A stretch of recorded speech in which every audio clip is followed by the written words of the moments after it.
what are some of the things you do in that regard? You know, just growing up, being around football all the time, you know, I don't remember a time where I didn't know football. So just growing up with football 24/7, you know, talking to my dad is the greatest resource that I can pretty much ask for.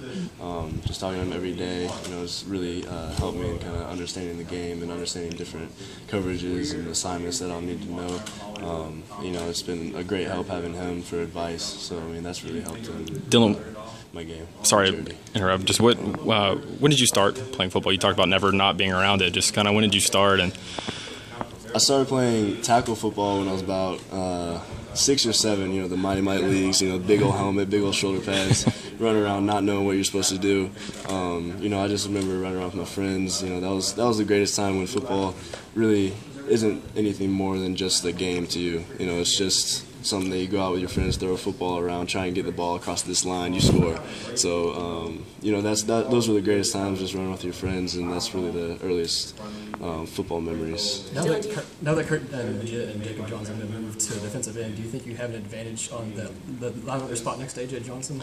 You know, it's not really in my you know, I can't really control that much. It's all about what I can do to, you know, make myself better, and you know, whatever happens. If people get moved around, they get moved around, and you know, it's all about what I can do to better myself and, you know, improve my abilities in the weight room and the classroom and everything. So, you know, I have that chance to play and you know, help the team. Dillon, how old were you when your dad or mom or whatever first said there's this Tennessee football, this orange stuff? You know, what do you remember about that? You know, they've really never pressured me into anything Tennessee football. I remember growing up in Florida since I was 8. We had a hurricane one year, and we evacuated and had to come to Tennessee to visit family.